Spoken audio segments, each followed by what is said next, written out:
The wooden wheels of the covered wagon creaked to a halt outside the general store in Cedar Ridge, a small frontier town nestled in the valley below the Montana mountains. 24-year-old Elizabeth Harper stepped down from the wagon seat. Her simple cream-colored dress dusty from the long journey west, her brown hair braided practically rather than fashionably. Elizabeth had traveled from Boston with a wagon train of families seeking new opportunities. But unlike the others, she had no husband, no family waiting for her, and no clear plan beyond, escaping the suffocating expectations of Eastern society that had branded her a spinster at 24 simply because she valued books more than embroidery and asked too many questions.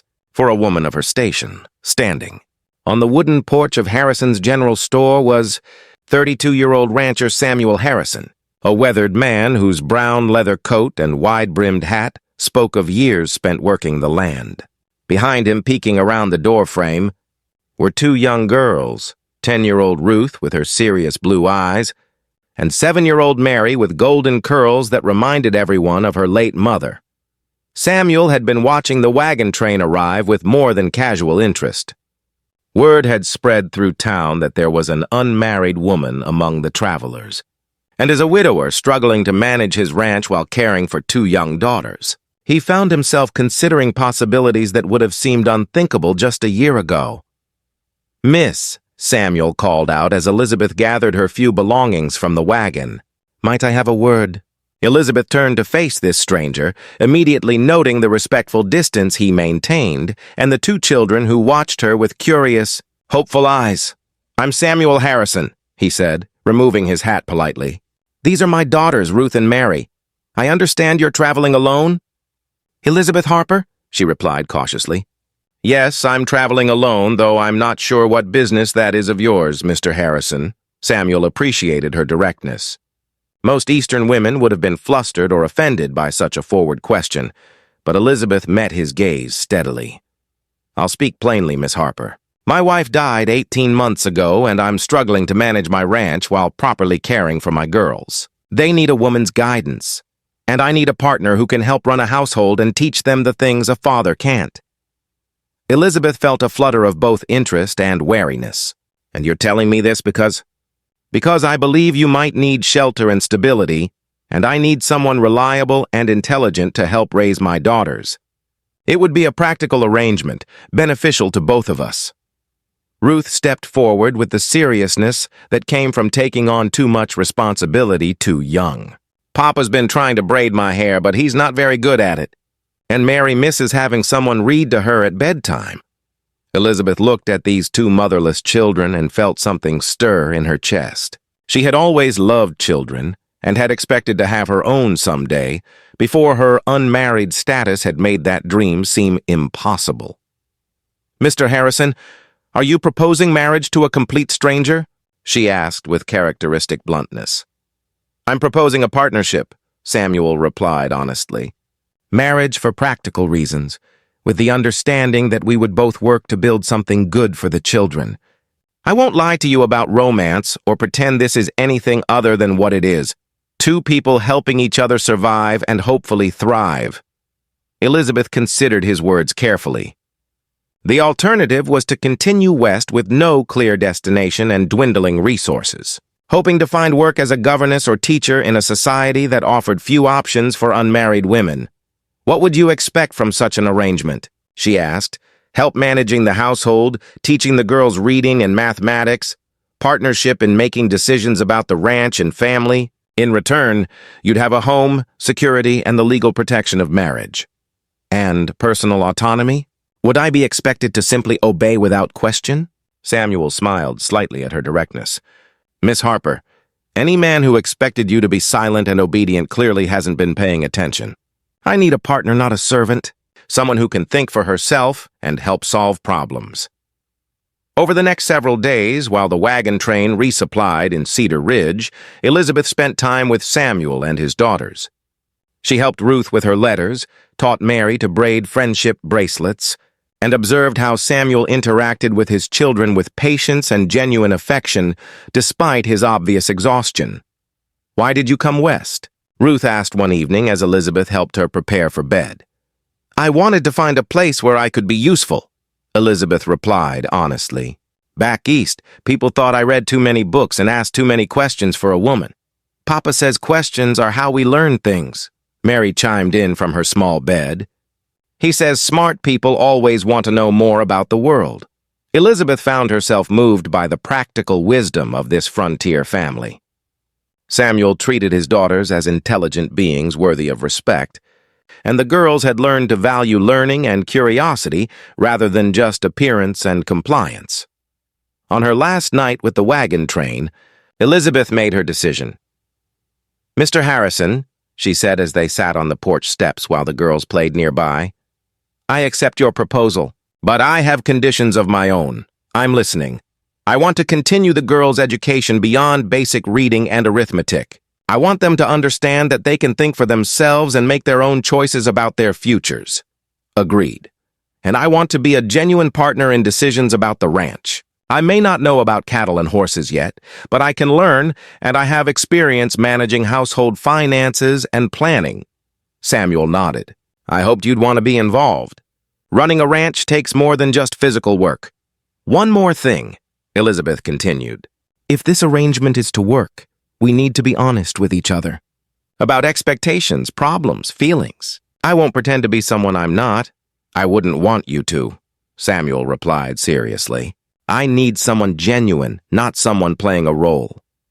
They were married 2 days later in a simple ceremony at the small church, with Ruth and Mary serving as witnesses and the few townspeople present offering practical gifts, preserves, fabric, and tools for their new life together. The first months of marriage were an adjustment for everyone.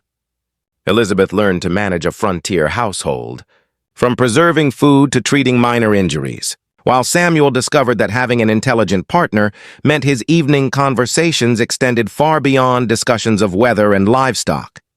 You know, Elizabeth said one evening as they reviewed the ranch's accounts together, if we planted a kitchen garden behind the house and expanded the chicken coop, we could become more self-sufficient and maybe even sell surplus eggs and vegetables in town. Samuel looked up from the ledger with genuine interest. You've been thinking about this. I've been thinking about a lot of things. This ranch has good land and water access. With some planning, it could support much more than just cattle. Over the following year, Elizabeth's practical intelligence and Samuel's experience created a partnership that exceeded both their expectations.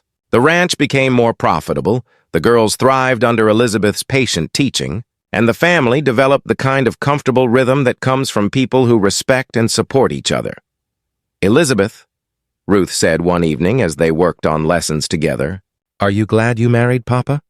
Elizabeth considered the question thoughtfully. When she had first accepted Samuel's proposal, it had been a practical decision made out of necessity.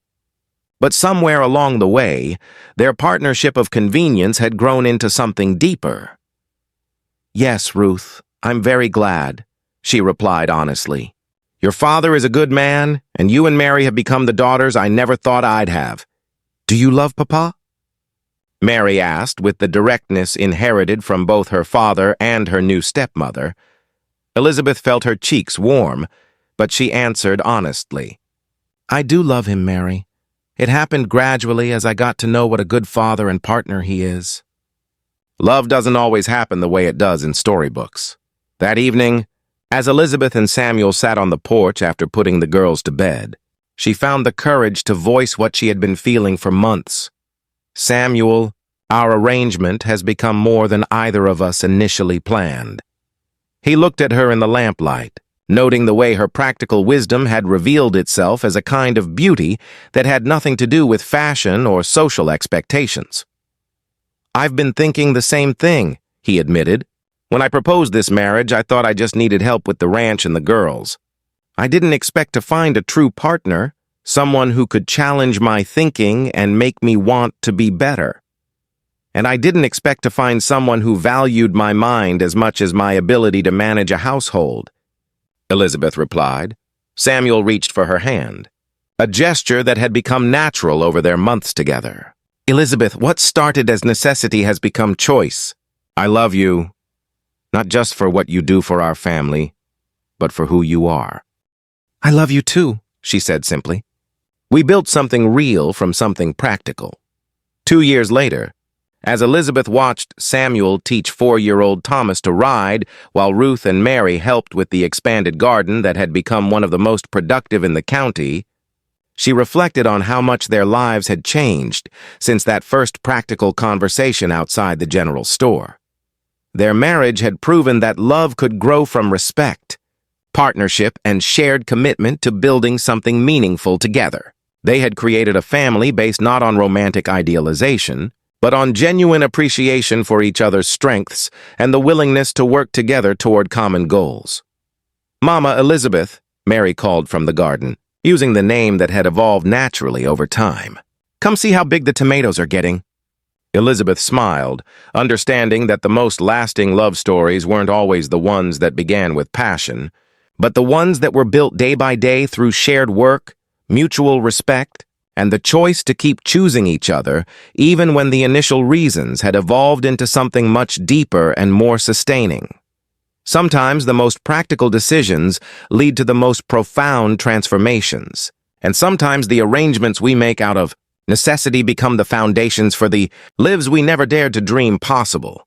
If this story reminded you that love can grow from respect and partnership just as beautifully as from passion, please give it a like and share it with someone who believes that the strongest relationships are built on mutual support and genuine appreciation. Subscribe for more stories about finding family in unexpected ways, and let us know in the comments about how practical decisions in your own life led to meaningful relationships. Sometimes the most lasting love stories begin not with romance, but with two people choosing to build something good together.